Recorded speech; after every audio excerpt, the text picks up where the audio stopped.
Yesus, ya, dia telah dimuliakan, dia ditinggikan, dan dia telah mengatakan Roh Kudusnya, dan Roh Tuhan akan menguatkan, Roh Tuhan akan memulihkan kita, Roh Tuhan akan memimpin kita. Amin. Jadi kita ikuti bersama-sama Yesus Tuhan, biar ditinggikan pagi ini.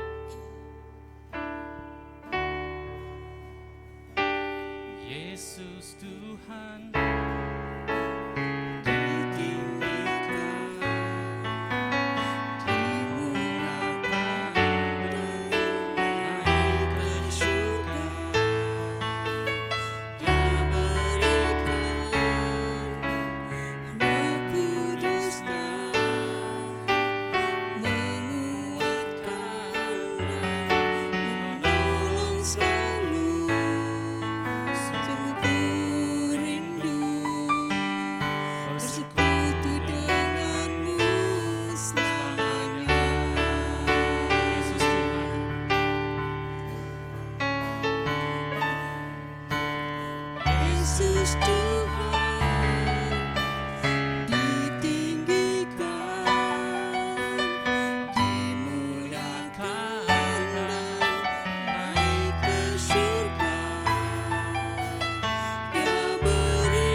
Yesus Tuhan ditinggikan,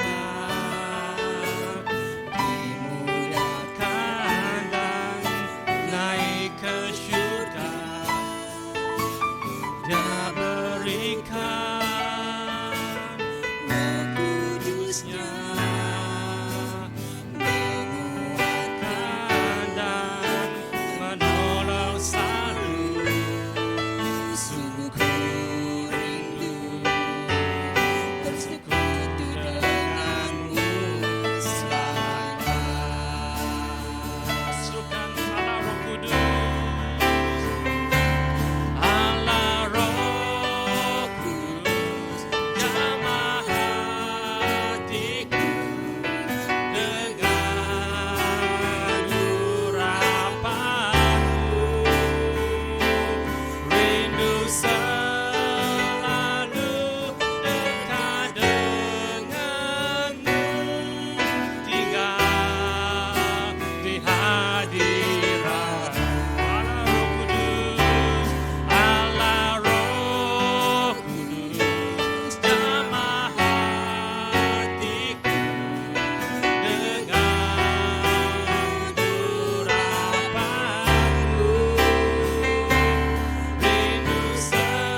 Tuhan Allah Roh Kudus.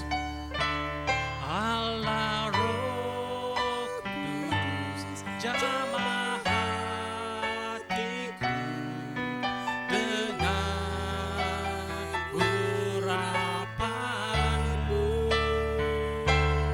Rindu selalu dekat denganmu, tinggal di hadiratmu.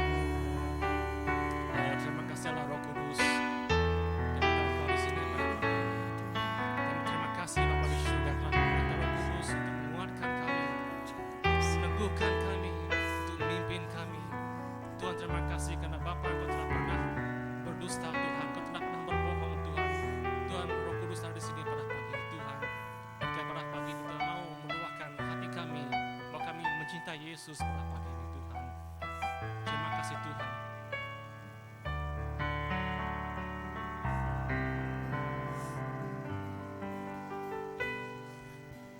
Ku cinta Kau, Yesus, ku puji Kau, Yesus, ku sembah Kau, Yesus,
jemaat nyatakan, ku cinta Kau Yesus, ku cinta Kau, Yesus, ku puji Kau, Yesus, ku sembah Kau, Yesus,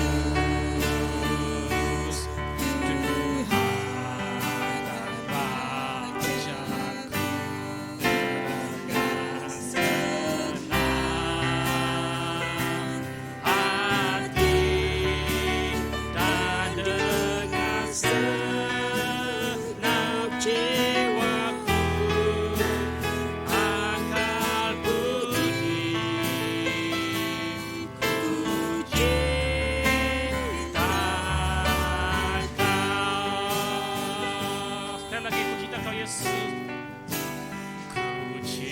dan Rajaku. cinta Kau.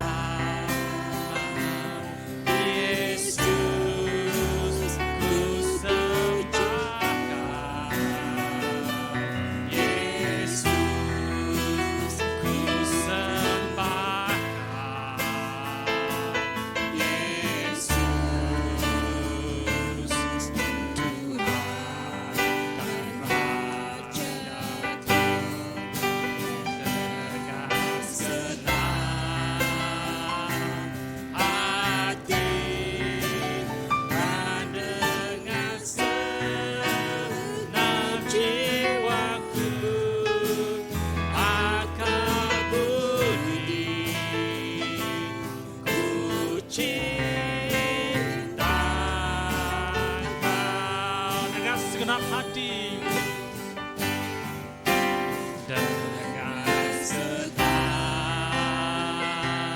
hati dan dengan segenap jiwaku akan bunyi ku cinta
lupa juga Tuhan, kami tidak melupakan Roh Kudus Tuhan yang Bapa di surga mengabarkan, yang meneguhkan dan menguatkan kami. Dan banyak kali Tuhan kami lalai Tuhan, Tuhan bahwa kami lupa bahwa Roh Kudus ada Tuhan dengan kami Tuhan, yang menguatkan dan membantu kami. Oh Tuhan, biar kami meletakkan pertama hidup kami prioritas Tuhan, untuk kembali lagi Tuhan pada kasih pertama kami pada Engkau Tuhan pada pagi ini Tuhan. Kami berdoa agar gereja dikuatkan Tuhan, diteguhkan pada pagi ini. Kami juga berdoa pada pagi ini Tuhan, berdoa untuk persembahan kami Tuhan yang telah diberi dan nanti akan bagi mereka yang belum lagi memberi Tuhan juga pada pagi ini. Berkati Tuhan, berkati persembahan persepuluhan dan persembahan khusus Tuhan. Dan biarkan melalui persembahan yang diberikan Tuhan, ramai lagi jiwa akan Tuhan dan gereja juga akan diberkati Tuhan. Terima kasih ya Bapak. Kami berdoa pada pagi juga Tuhan akan Pastor David Craig yang akan menyampaikan firman Tuhan, supaya Tuhan juga menggunakan dia, memberkati dan mengurapi dia pada pagi ini ya Bapak. Terima kasih Tuhan. Kami berdoa dalam Yesus Kristus Tuhan kami. Amin.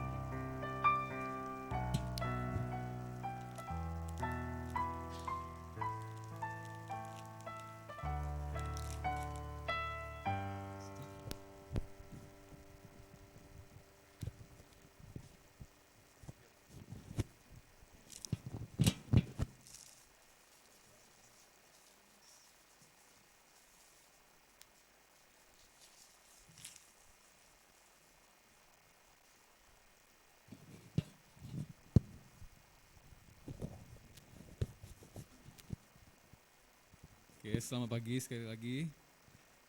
Terima kasih kepada tim puji sembah. Saya percaya kita semua diberkati. Pagi hari ini kita ada pengkhotbah yang tak asing lagi. Pastor kita lama kita tak jumpa dia. Mari kita jemput beliau untuk pengajaran firman Tuhan pada pagi hari ini. Bukan, silakan Pastor.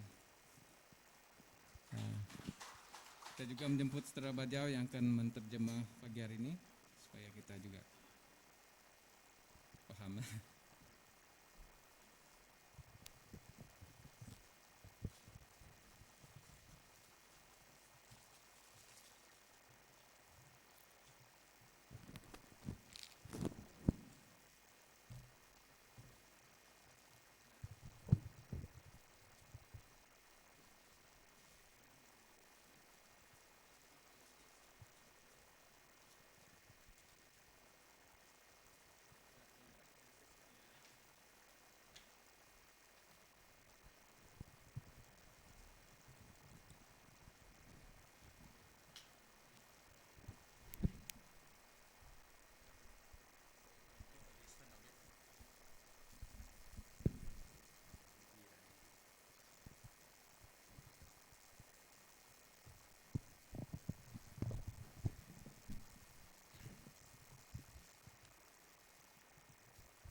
Hai, Shalom. Selamat pagi. Morning translator. It's so good to see everybody here.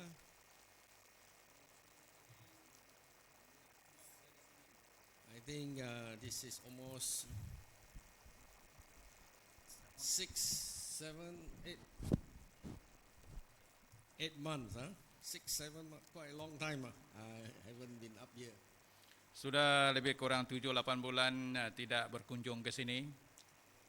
And of course, this is a very challenging time. Dan ini adalah waktu yang sangat mencabar. But we thank God that we still can come together, although in a limited way, to worship. Dan kita bersyukur sebab masih boleh dapat beribadah bersama walaupun dalam keadaan yang terhad. So I encourage all of us to continue to come in person to worship. You know. Dan saya mendorong supaya semua boleh menghadirkan diri secara pribadi di dalam ibadah. Right. So all our face covered, so some I cannot recognize, but I think most okay. Jadi kerana muka kita ini bertudung, jadi tak dapat nak tengok semua, kenai semua. Okay. So again, I just want to say hello. It's so good to see everybody. Dan hello, sangat senang sekali boleh jumpa you all. Okay, let's pray. Mari kita sembahyang, mari kita berdoa. Father, we thank you for today. We thank you for this morning, and we declare this is the day the Lord has made, and we will rejoice in it. Bapa, kami bersyukur inilah hari yang telah Tuhan jadikan dan kami bersyukur. And we open our hearts to receive your word. Dan kami membuka hati kami untuk menerima firman-Mu. We ask Holy Spirit that you will fill us, anoint us, and teach us this morning. Minta mohon Roh Kudus supaya mengajar kami, memenuhi kami pagi ini. In Jesus' name we pray. Dalam nama Yesus kita berdoa. Amen. Amin. All right, this morning, let's start with this passage in 1 Corinthians chapter 10. Mari kita mulai lihat kepada 1 Korintus pasal yang ke-10. Boleh tayangkan di 1 skrin. Corinthians chapter 10, starting from verse 1, we will read until verse 6. Kita akan baca daripada ayat yang pertama sampai ayat yang ke-6. Okay. All right, are we ready? Let's all Boleh tengok di skrin supaya memudahkan kita baca bersama. 1, 2, 3. Aku mau supaya kamu mengetahui saudara-saudara bahwa nenek moyang kita semua berada di bawah perlindungan awan dan bahwa mereka semua telah melintasi laut. Untuk menjadi pengikut Musa, mereka semua telah dibaptis dalam awan dan dalam laut. Mereka semua makan makanan rohani yang sama. Naik lagi skrin tu. Dan mereka semua minum minuman rohani yang sama supaya mereka minum dari batu karang rohani yang mengikuti mereka dan batu karang itu ialah Kristus. Tetapi sungguh pun demikian, Allah tidak berkenan kepada bagian yang terbesar daripada mereka kerana mereka ditewaskan di padang gurun. Semuanya ini telah terjadi sebagai contoh bagi kita untuk memperingatkan kita supaya jangan kita menginginkan hal-hal yang jahat seperti yang telah mereka perbuat. Okay. Thank you. Now, what is Paul referring to in 1 Corinthians chapter 10 here? Apa yang dirujuk oleh Rasul Paulus dalam pasal yang ke-10 ini? What is Apostle Paul reminding us about? He said, brothers and sisters, don't forget about what happened to our ancestors in the wilderness. Rasul Paulus mengingatkan kepada kita, saudara-saudari sekalian, jangan kita lupa lalai dengan apa yang telah terjadi kepada nenek moyang kita pada waktu mereka berjalan di padang gurun ketika dulu. Paul is referring to Exodus in the Old Testament. Rasul Paulus sini merujuk kepada keluaran yang di kitab kejadian di kitab Keluaran dalam Perjanjian Lama. What is Exodus about? Apakah keluar di sini, keluaran itu yang dibicarakan? The book of Exodus is about how God delivered the Israelite, the Jewish, the people of God from Egypt, from Pharaoh, and then bring them through the wilderness and to go into the promised land. Kitab Keluaran itu bicara soal bagaimana Tuhan membawa umat Israel keluar daripada pemerintahan Firaun dan berjalan menuju kepada tanah yang dijanjikan oleh Tuhan kepada mereka. No, I'm thinking about the situation we are in right now. Dan saya ingat bagaimana keadaan yang sedang kita hadapi sekarang. With what we call so many limitation and restriction. Dan berbagai had yang membataskan kita ataupun menghadkan kita. Since the beginning of this year, now we are coming to almost the end of this year. Mulai daripada awal tahun dan sekarang sudah hampir hujung tahun. And like this year, 2020 is, I would say, almost over. Dan tahun 2020 ini sudah hampir berakhir. And I'm asking a question, probably you are also asking a question, what is happening? Saya juga tertanya-tanya, mungkin saudara juga sama, apa yang telah berlaku? And it's not an easy year, right? Dia bukanlah tahun yang kusyuk, yang sibuk bagi kita. Is it easy? Adakah yang mudah ataupun senang bagi kita? No, I'm sure all of us face different challenges.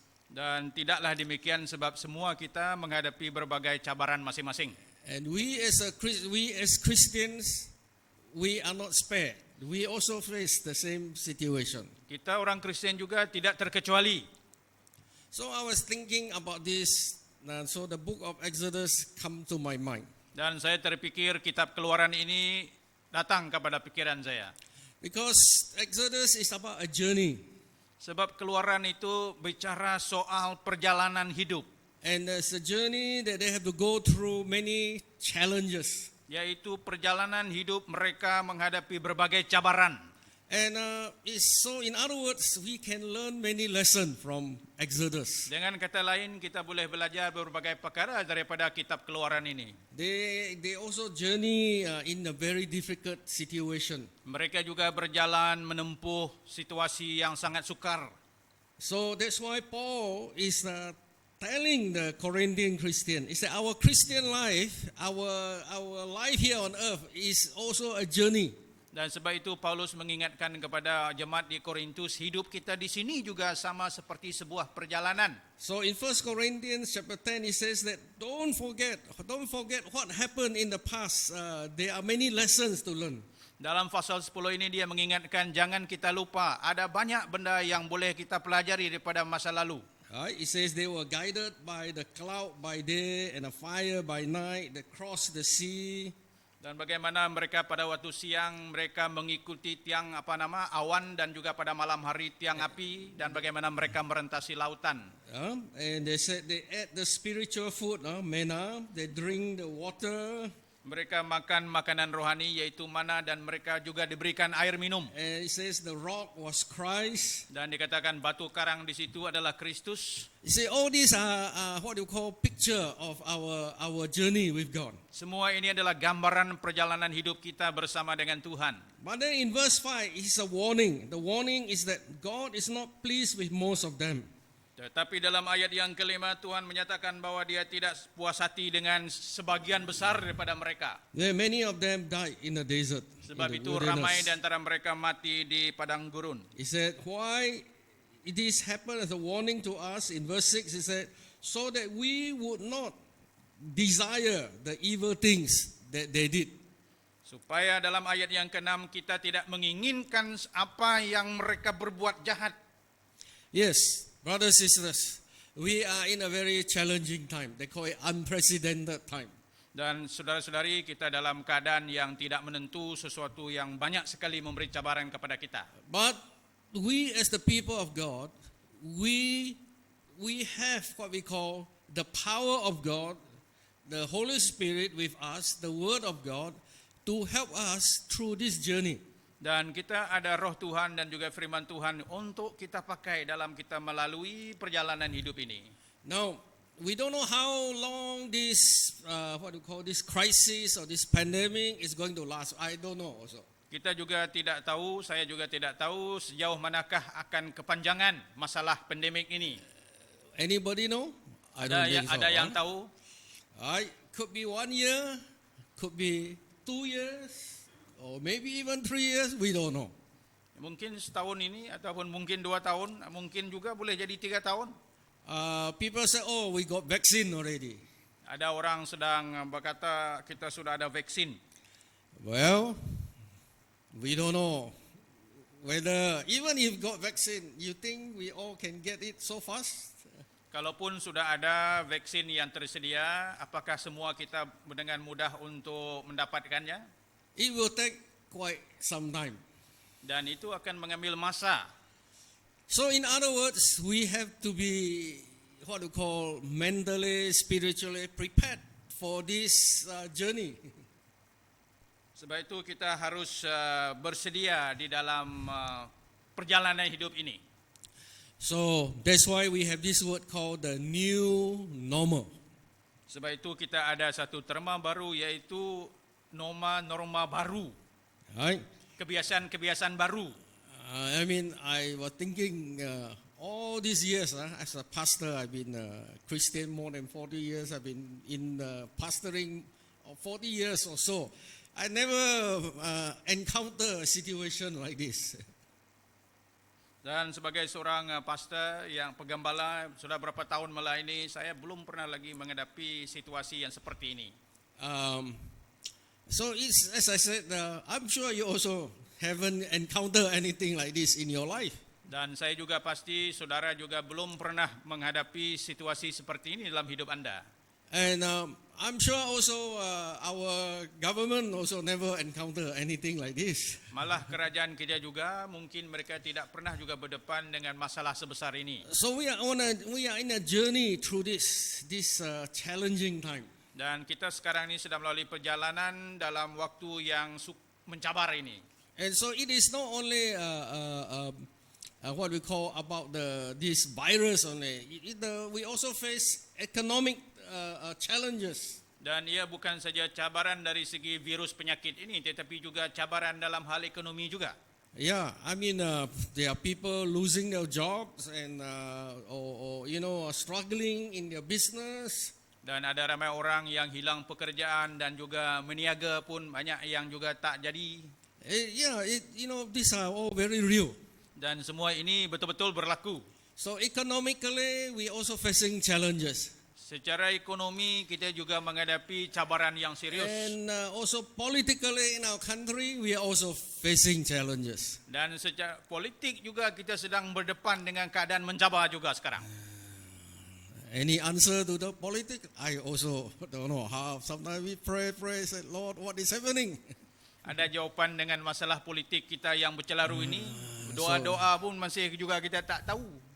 Yeah, I mean, we also never seen anything like this in our country. Sebab di dalam negara kita belum pernah lagi kita lihat keadaan politik bercelaru seperti ini. Now we have what we call front door government, back door government. I don't know, maybe side door also. Dan sekarang ini kita ada kerajaan pintu depan, pintu belakang. Jangan-jangan ada dari pintu sisi pula nanti. Pintu sebelah.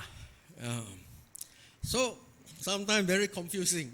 Dan ada waktunya sangat mengelirukan. So as a Christian, seriously, as a Christian, how do we deal with this challenging time? Dan sebagai orang Kristen, bagaimana kita berdepan menangani situasi yang mencabar ini? I believe that we as the people of God, we have the answers because the word of God is speaking to us. Dan kita sebagai umat Tuhan, kita ada jawapan sebab kita ada firman Tuhan. That's why I look at 1 Corinthians 10. Paul says, don't forget what has happened. Let us learn some lesson. Dan sebab itu Paulus mengingatkan kepada di dalam 1 Korintus 10 ini, jangan kita lalai, jangan kita lupa apa yang telah berlaku kepada nenek moyang kita dulu. So that we will not end up like these people who died in the desert because they chose the wrong direction. Supaya kita tidak mati berjalan di padang gurun sebab mereka ini menyeleweng lari daripada tujuan Tuhan. So I to go back to the book of Exodus. I want to pick up some lesson there.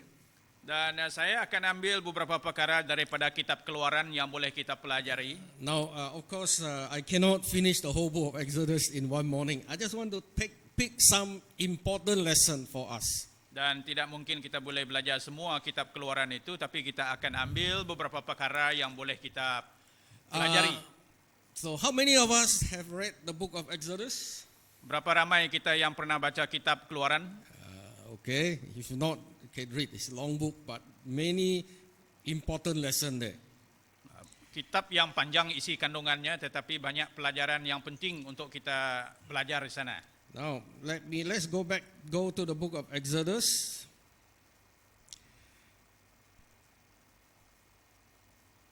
Right. Now, let's. I will start from chapter 12 first. Okay. Kita akan lihat kepada pasal 12. Okay. As I said, the book of Exodus is about God delivering the people out of Egypt.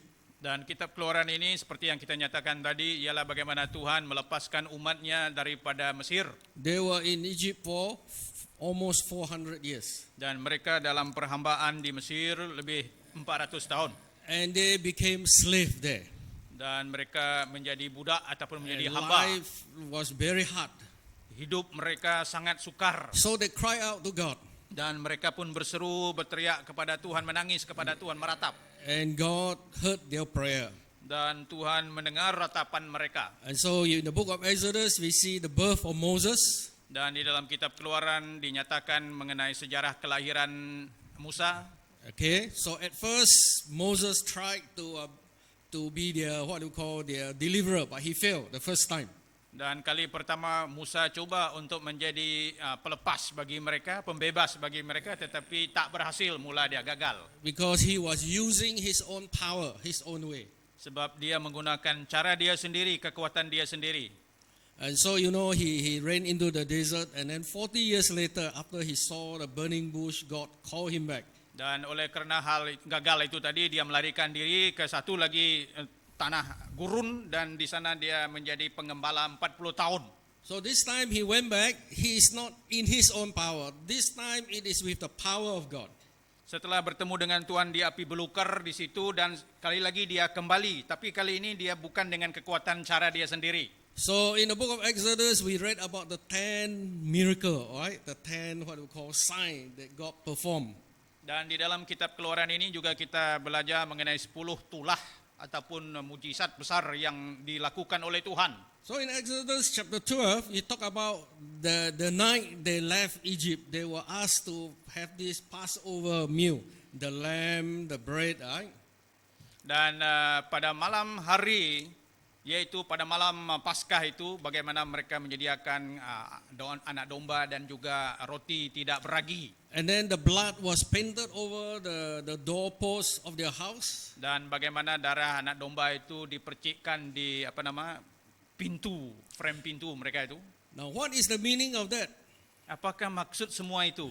I think those of us who are Christian here for a long time, you know that is talking about the Lord Jesus Christ. Dan bagi kita yang sudah lama menjadi Kristen, itu adalah gambaran kepada Tuhan Yesus. He is the Lamb of God.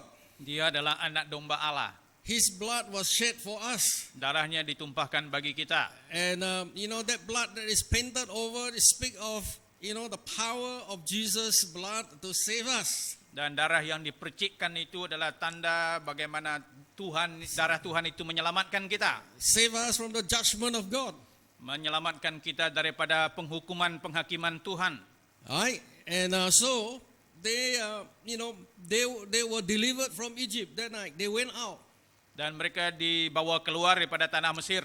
How was they delivered? It's by the power of God. Dan bagaimana mereka dibawa keluar dari tanah Mesir dengan kuasa Allah. Right? You can read all the 10 signs or the different signs. Right? That is the demonstration of the power of God to break the power of Pharaoh, which is a picture of Satan. Dan 10 tanda ataupun tulah yang dibuat oleh Tuhan itu adalah tanda untuk memutuskan rantaian kekuasaan Firaun yang adalah kuasa kegelapan, setan. Alright. Then after that, they crossed the Red Sea. Dan setelah itu mereka melintasi Laut Merah. There is a powerful miracle.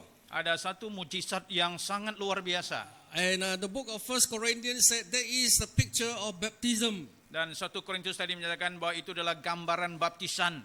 They went through the water. Sebab mereka melalui air itu, laut itu. Okay. Now, let me ask you all. They were delivered, was it because they were so powerful they could fight with Pharaoh and defeat him and then they became free? Was it their own power? Adakah mereka keluar dibebaskan daripada tanah Mesir itu karena kekuatan mereka sendiri berjuang melawan kuasa Firaun? Adakah kekuatan mereka sendiri? No. It is totally the power of God. Dan itu bukan kuasa mereka, itu adalah sepenuhnya kekuasaan daripada Tuhan. And there is a picture of our salvation in Jesus Christ. Dan itu adalah gambaran mengenai keselamatan kita di dalam Yesus Kristus. Meaning that all of us, we don't have any power to save ourselves from sin and from the devil. We have no power at all. Dan kita juga tidak ada kuasa untuk menyelamatkan diri kita daripada kuasa dosa. Yes, none of us here have that power to break the devil's power, break the power of sin that is holding our life. Dan tidak ada seorang pun daripada kita yang memiliki kekuasaan sendiri untuk memutuskan melawan kuasa dosa dan kuasa setan. But Jesus came and he died on the cross for our sin. He shed his blood and he arose on the third day. Dan tapi Yesus datang, dia mati di kayu salib, menumpahkan darahnya, dan hari yang ketiga dia bangkit dari mati. It's totally by the work of the Lord Jesus Christ. Dan ia adalah semata-mata karena perbuatan Tuhan Yesus Kristus. And when we believe in Jesus, Bila kita percaya pada Tuhan Yesus, that is when we are set free. dan disitulah ketikanya kita dibebaskan. That is when we came out from the spiritual Egypt. Dan itulah waktu kita dibebaskan daripada kuasa Mesir, kuasa kegelapan. It's not your power, it's not my power. Bukan kuasa Anda, bukan kuasa saya. It is the power of God. Itu adalah kuasa Tuhan.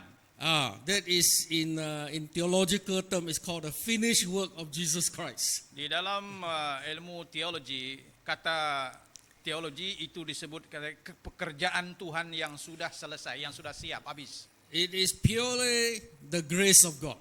Dan ia adalah sepenuhnya karena kasih karunia Tuhan. We don't earn it, we cannot buy it. It is given to us. Kita tak mengusahakannya, kita juga tak boleh ambil beli, ianya diberikan kepada kita. We come to Jesus, we open, we give our life to Him. We receive the free gift of salvation.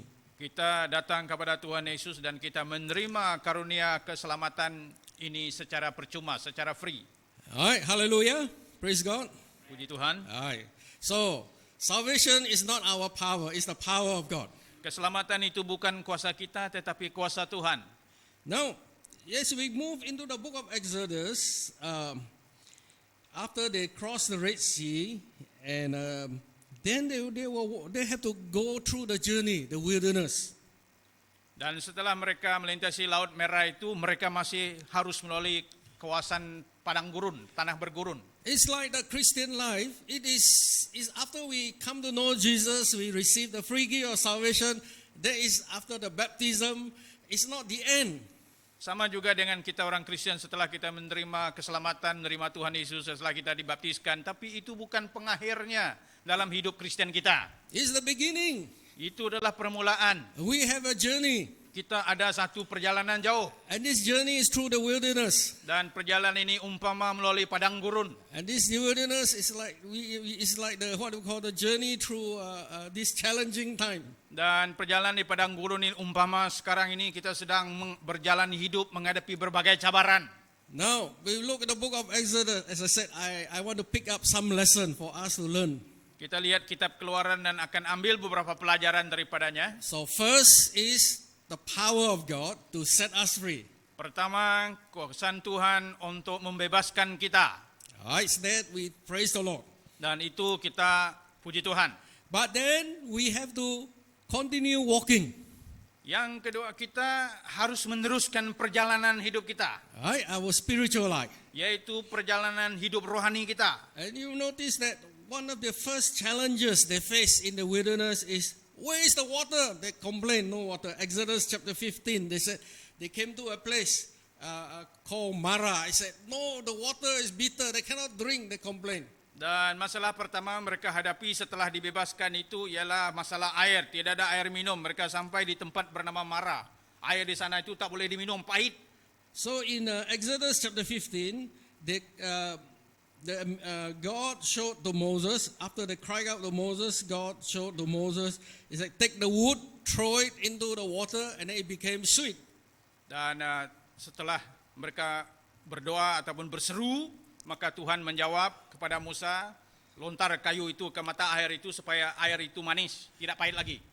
Alright, you know, one of the challenges we are going to face in this journey is we may have bitterness. Dan satu daripada pengalaman yang mungkin akan kita lalui dalam perjalanan itu ialah pengalaman kepahitan. What is bitterness? Apakah kepahitan? I'm not talking about the food we eat. I'm talking about your emotion, your spirit. When you become bitter, it's because disappointment, maybe failure, people hurt you, whatever. It causes this disappointment.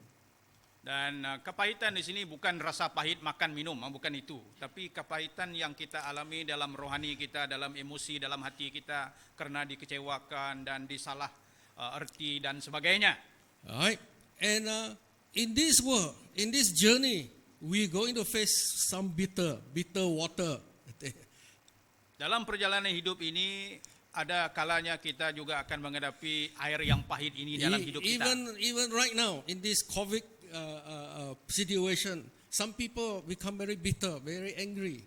Dan di dalam masa Covid ini juga ramai di antara orang-orang yang mengalami They kekecewaan, kepahitan hidup. They ask why.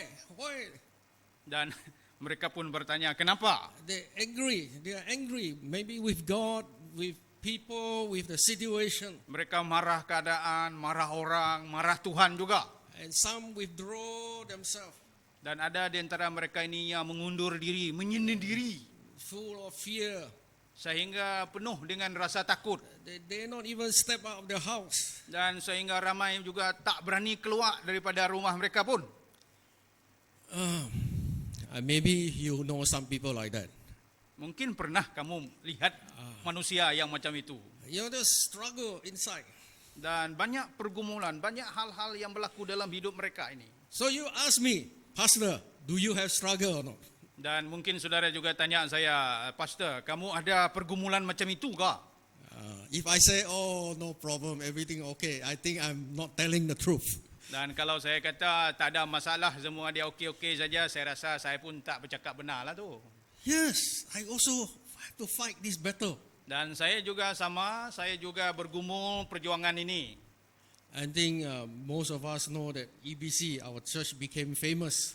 Dan saudara juga kalau masih ingat, Emmanuel gereja kita jadi dikenal satu ketika. You know, because, you know, our beloved Pastor Cheng passed away. Dan sebab mangsa pertama COVID itu, pandemik itu, ialah Pastor Cheng kita telah meninggal dunia.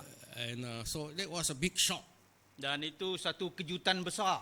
And so many questions. Sehingga mengutarakan berbagai pertanyaan, persoalan. Not only question from our own people, but people from outside. Bukan hanya orang-orang kita yang mengutarakan persoalan, bahkan orang-orang luar juga. The media, the newspaper, the press, they all want to come and you know, some of the story they reported also not accurate.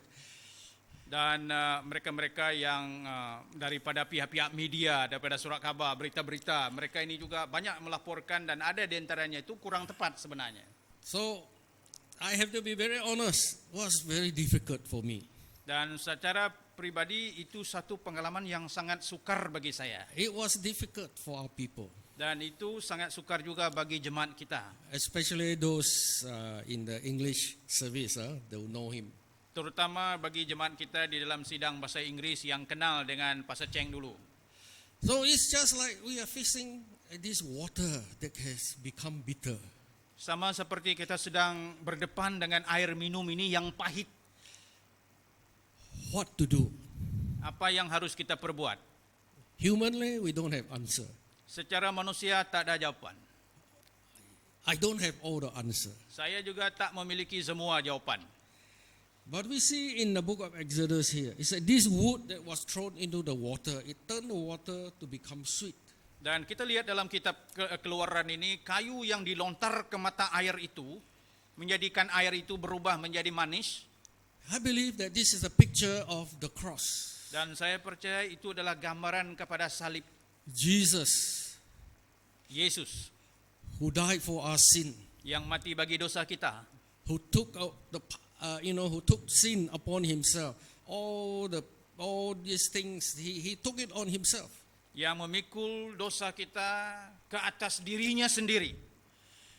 And when we bring all these things to Jesus, Bila kita membawa semua persoalan itu kepada Tuhan, he will be able to turn all this bitter experience to become something sweet. dan sehingga Tuhan boleh mengubah sesuatu yang pahit ini menjadi sesuatu yang manis. Brothers, sisters, Saudara-saudari, how do we go through that? bagaimana kita mungkin boleh melaluinya? Is to look to the cross, to Yaitu Jesus. kita harus memandang kepada salib Yesus. I surrender all this to you, Lord.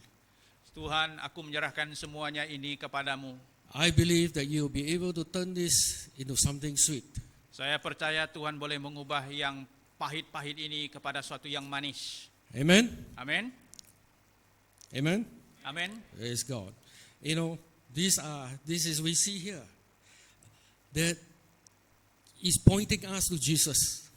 Dan kita lihat di sini ia membawa kita untuk melihat kembali kepada Yesus. So in our journey here, in through this challenging situation, we must fix our eyes on Jesus. Dalam perjalanan kita sekarang yang mencabar ini, kita harus menumpukan perhatian kita kepada Yesus. When our heart wants to become bitter, let's look to Jesus. Apabila hati kita mulai mau mengalami kepahitan, mari kita pandang kepada Yesus. He'll be able to change, able to transform. Sehingga dia boleh mengubah ataupun mentransformasi hati kita. If we don't, Kalau tidak, then, bitterness can grip our heart.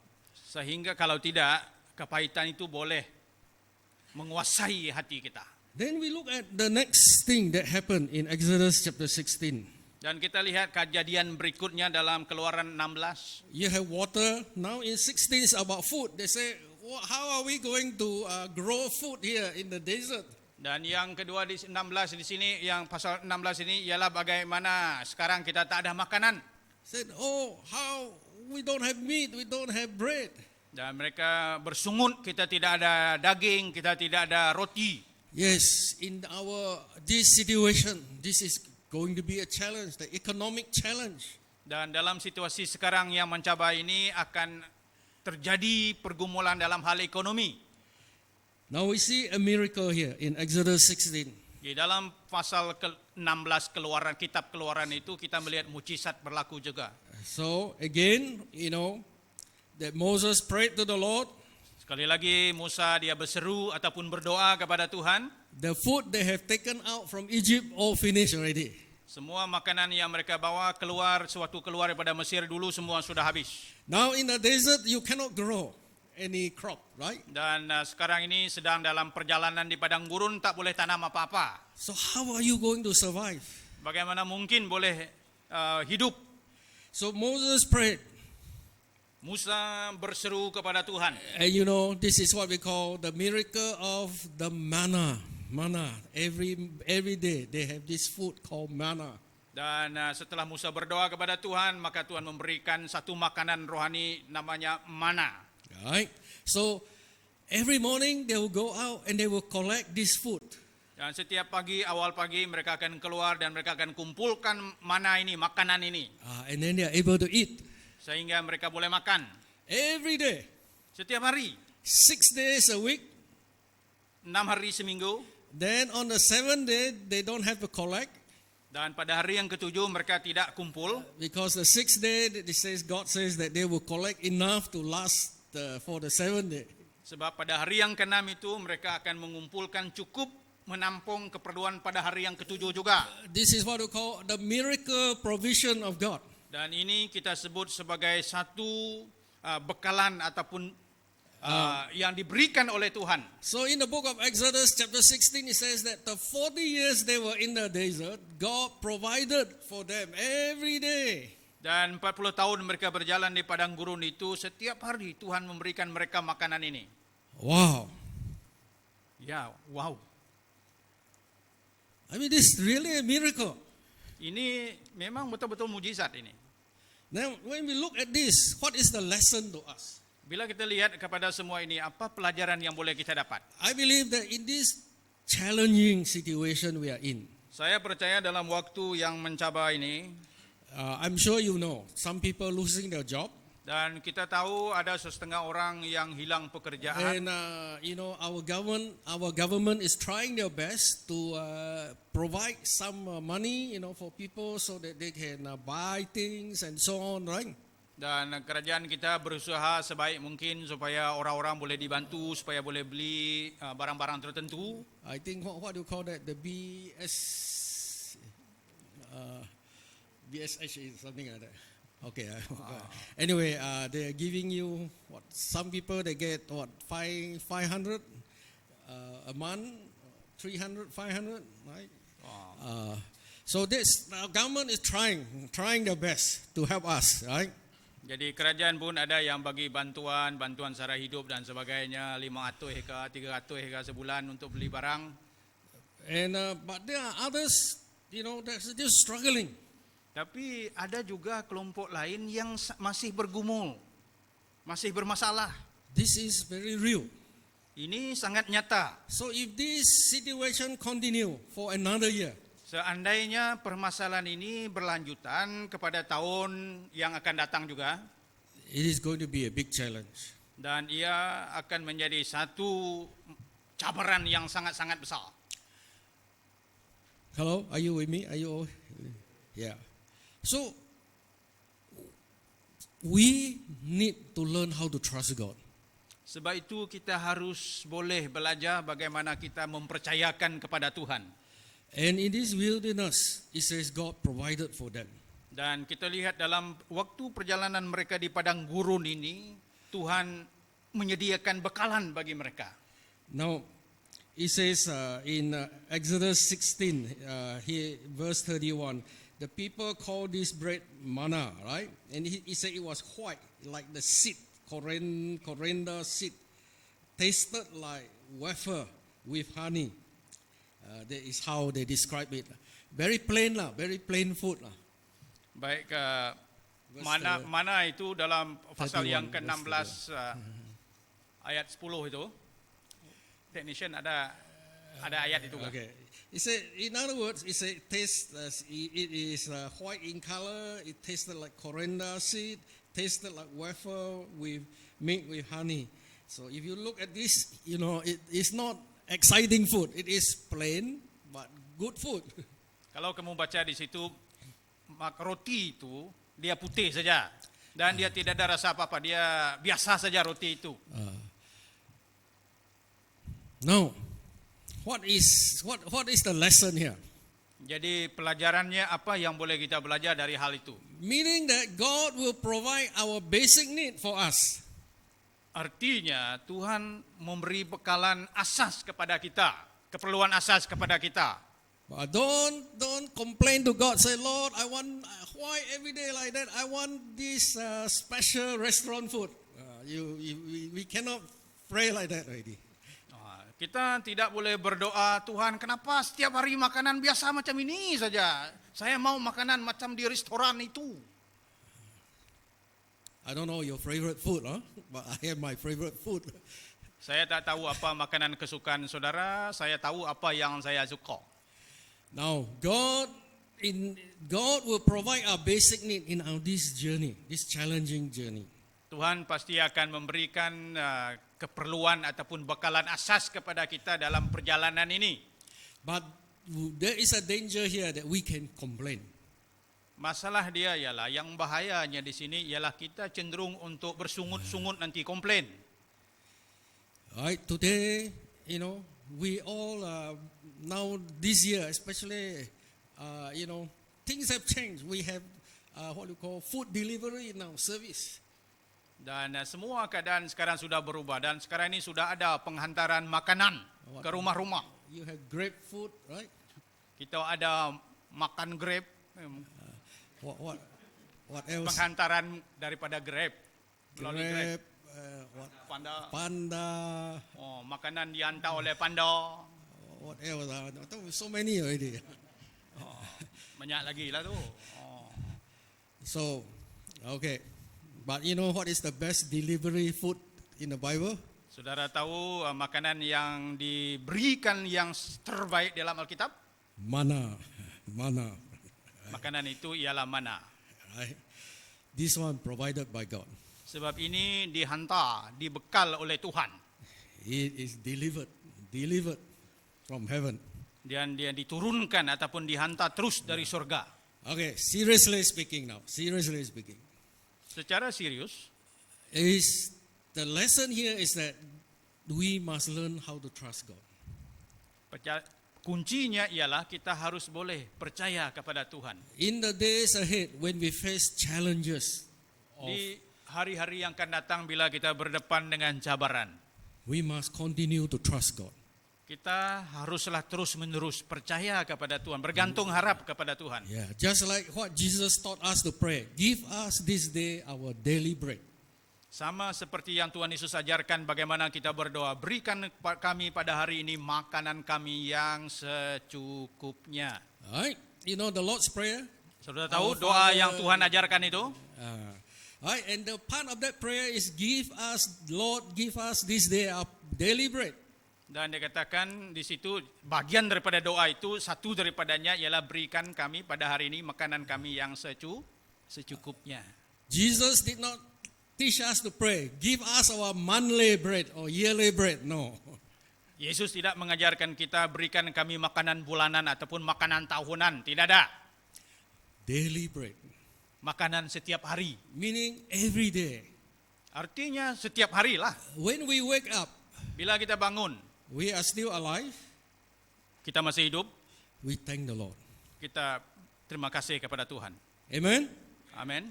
Yes, praise God. And we thank the Lord, we believe Him every day to provide for us. Dan kita bersyukur kepada Tuhan, berterima kasih kepada Dia dan setiap hari Dia memberikan, menyediakan bagi kita. Amen? Amin. Okay, now I think I want to go for one more lesson here. Satu lagi pelajaran, In Exodus chapter 17, pasal yang ke-17, starting from verse 8 here, it says that they were at a place called Rephidim. dan mereka sampai kepada suatu tempat yang bernama Refidim, And it was ayat 8. in Exodus chapter 17 here, in this place called Rephidim, it says, the Amalekite came and attacked them. Dan di situ dinyatakan bagaimana orang-orang Amalek datang dan menyerang mereka. And then Moses asked Joshua to choose fighting men, to go out and fight them. Dan Musa menyuruh si Yosua untuk memimpin beberapa orang untuk pergi menyerang. I think I preached this maybe last year here, I think. Anyway, but here is, now they have to face an enemy that come to attack them. Dan sekarang mereka sedang berdepan dengan musuh yang menyerang mereka. Brothers, sisters, what is this lesson to us? Saudara-saudari, apa pelajaran ini bagi kita semua? We are also going to face spiritual battle. Dan kita juga tidak akan ketinggalan, kita juga tidak akan terlepas, kita akan mengalami juga namanya peperangan rohani. Yes, in this season, this pandemic virus, pandemic season, we are going to face spiritual battle. Di dalam waktu-waktu musim-musim pandemik ini, kita juga akan mengalami namanya peperangan pergumulan rohani. The devil will come and say, don't go to church anymore. Give up your Christian faith. Dan mungkin si iblis datang dan berbisik kepada kita, tak perlulah pergi gereja lagi, undur diri sajalah. You see, who are the Amalekites? Saudara tahu siapakah orang-orang Amalek ini? Now, if you read the Bible, the Amalekites is actually the descendant of Esau. Kalau saudara baca kitab sejarah dia, orang Amalek ini adalah keturunan daripada Esau. And Esau is actually the cousin or the brother, the Jacob Esau, right? They are related. Kalau dilihat sejarah dia, si Esau itu adalah abang kepada si Yakub dan mereka ini berhubung kait, saudara mara, adik-beradik. But now, these people, the Israelites who are the descendant of Jacob, now they are going through this difficult time, but they are not coming to help them. They are coming to attack them. Dan keturunan Israel ini, keturunan Yakub ini sekarang ini sedang mengembara di padang gurun melalui suatu masa yang mencabar, tapi orang-orang Amalek ini bukan datang malah menolong, tapi menyerang mereka pula. Well, I look at this, it's very spiritual. Saya lihat keadaan ini sangat rohani. This is a spiritual battle all of us going to face also. Semua ini kita juga akan mengalami peperangan dalam rohani seperti ini. And these Amalekites are very cunning. Dan orang-orang Amalek ini, mereka ini sangat Okay, let me describe cunning. Yeah, dia in the boleh book of memperdaya orang, dia pandai menipu, cerdik.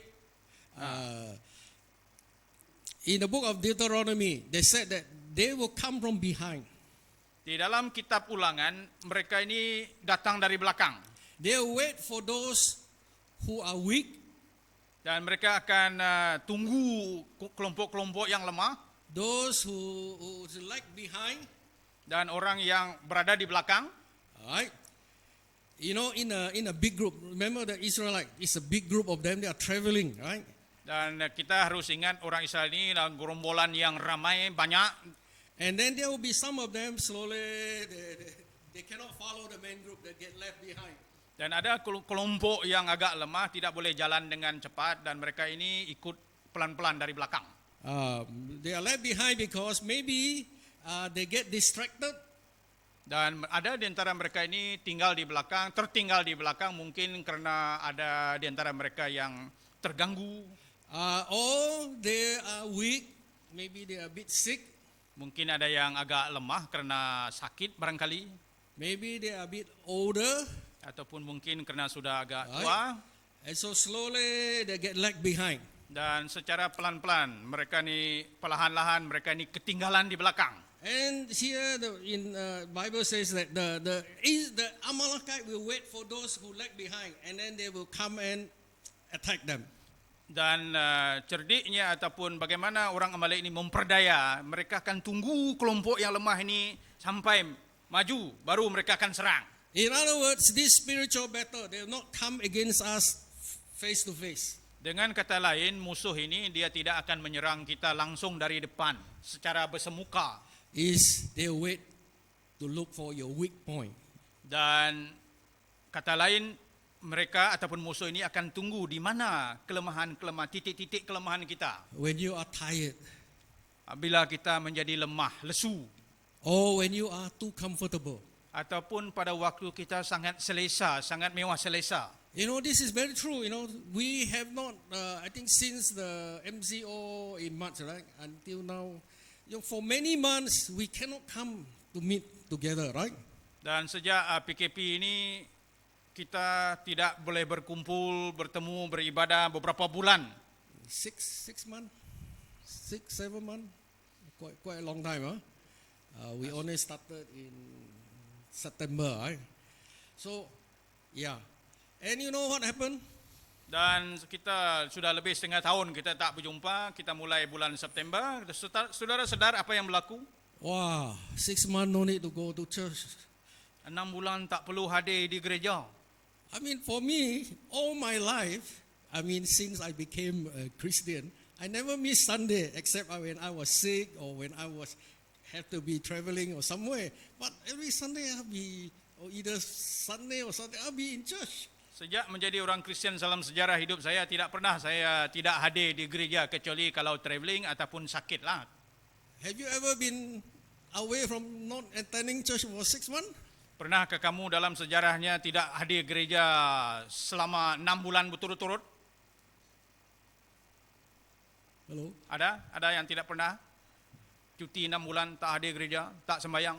You know, I don't know about you, but myself, when I get up on Sunday morning, you know, usually I'll be getting ready, want to go to church, but cannot go anywhere, you know. And so at first few months, every Sunday I just feel very, I don't know, something, I don't know how to describe. Dan bila bangun pagi minggu tu, nak turun ke gereja, jadi macam tak tahu apa nak buat. Sebab tak biasa macam itu. Tak boleh nak jelaskan macam mana rasa dia. And the service is all recorded. Jadi semua ibadah kita direkam. So we have to take out I use my iPad or my computer and then watch the service. Dan dia pakai iPad dia dan komputer dia, di situlah dia tengok ibadah itu secara rekaman. And sometimes the internet is not so good. Stop. Dan ada waktu dia juga internet itu tak berapa bagus. Jadi kadang-kadang dia berhenti juga. It's a very, I don't know what the feeling, very difficult, very frustrating feeling. Dan masa kita berdepan dengan itu semua, perasaan kita pun bercelaru, macam tak tentu rasa dia. Hello, you experience something like this? Ada rasa lebih kurang seperti itu. So for some people they say, don't need to watch it all. No need to watch. Yeah, some people just give up. No need to watch.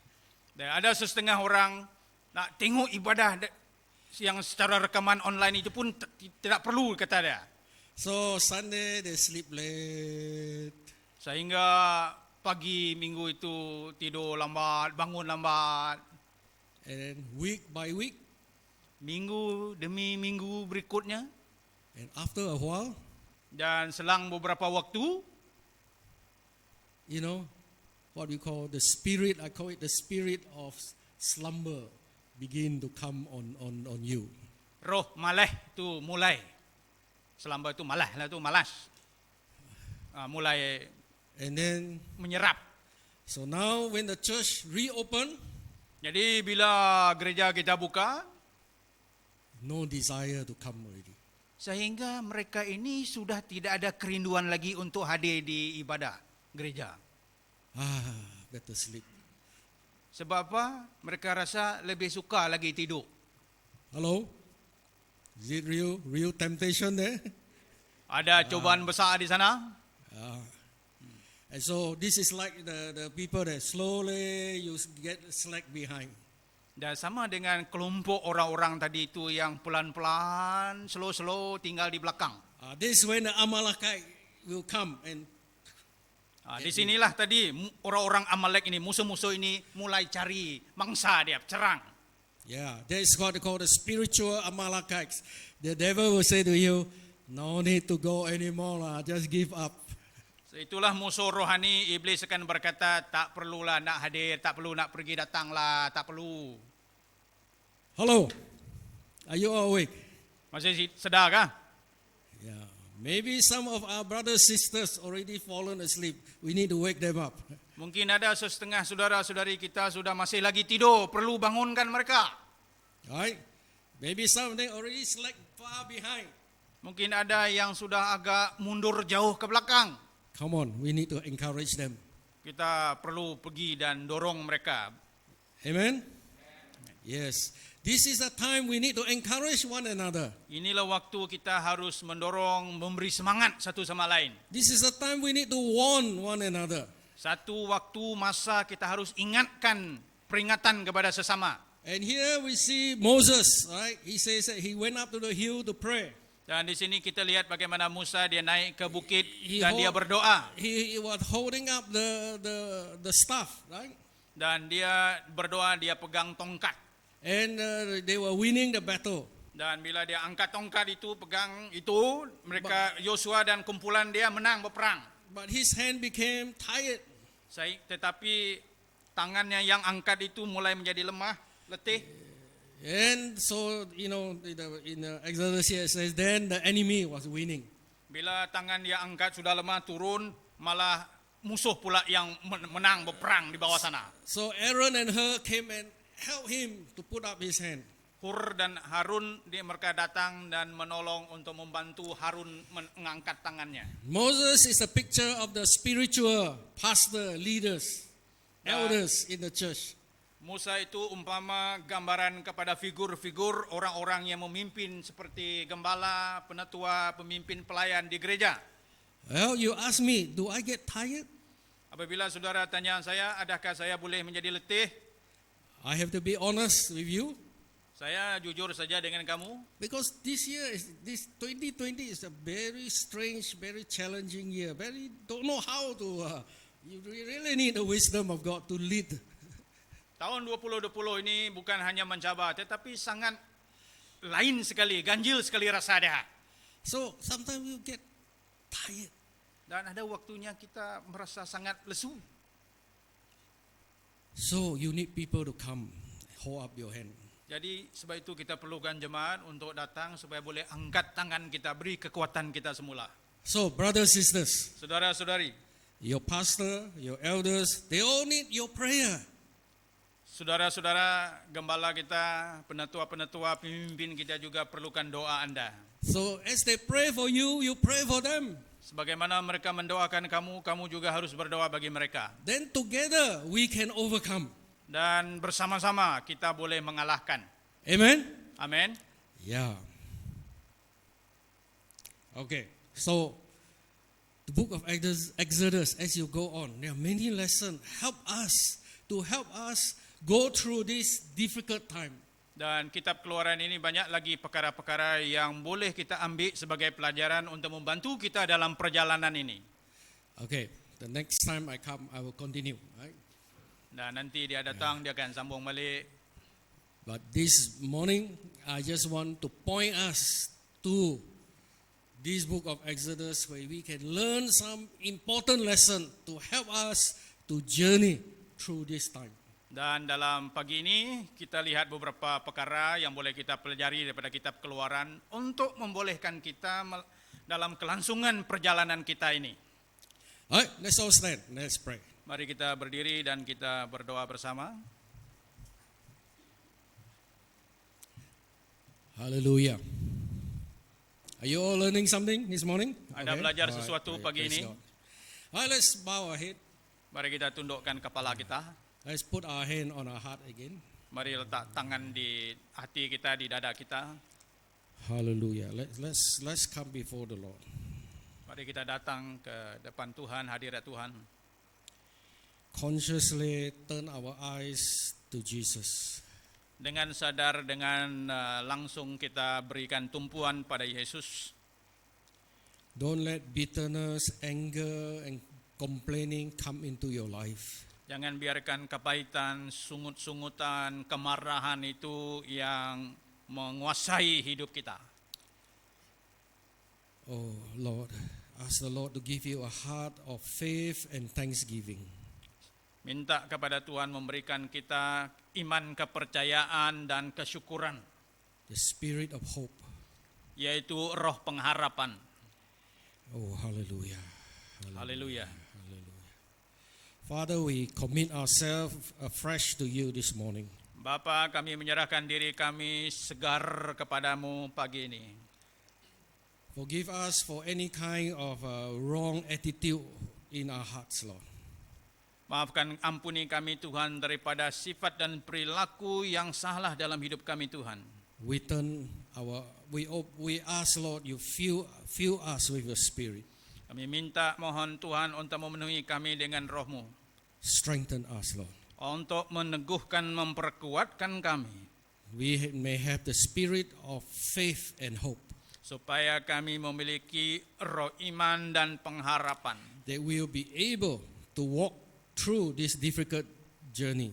Supaya kami boleh meneruskan perjalanan hidup dalam waktu yang mencabar ini.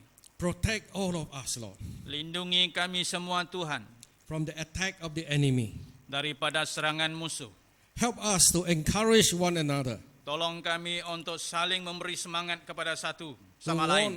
warn one another. Untuk mengingatkan, memberi amaran peringatan kepada sesama. And to pray for one another. Dan untuk saling mendoakan sesama. Thank you, Lord, Terima kasih Tuhan. that you are with us. Engkau menyertai kami. For your word says that your banner over us, you are our banner over us, Lord. Tuhan, sebab panji-panji-Mu melindungi, memimpin kami. You are Jehovah Nissi, the banner over us. Tuhan, Engkaulah Yehova Nissi, yaitu panji-panji-Mu menyertai, memimpin kami. Yes, Lord. Cover all my brothers and sisters here, Lord. Lindungi saudara-saudariku Tuhan di sini. Under that banner, Lord, Di bawah lindungan panji-panji itu. I pray for the pastors, elders, and all the members of the BM Church here, Lord. Saya berdoa untuk gembala, penatua, dan tua pelayanan, dan semua jemaat BM ini. Yes, from the oldest to the youngest, Lord. Daripada yang paling tua sampai paling muda. Every family, Lord. Setiap keluarga. I bring them and commit them to your hands, Lord.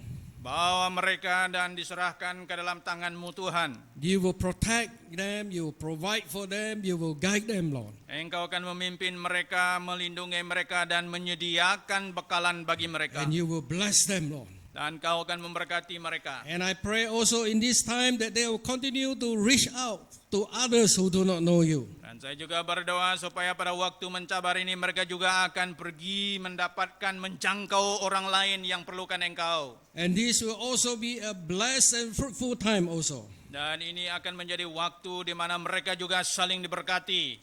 In Jesus' name, we pray. Dalam nama Yesus. Everybody say, Setiap orang kata, Amen. Praise the Lord. Amen. Thank you.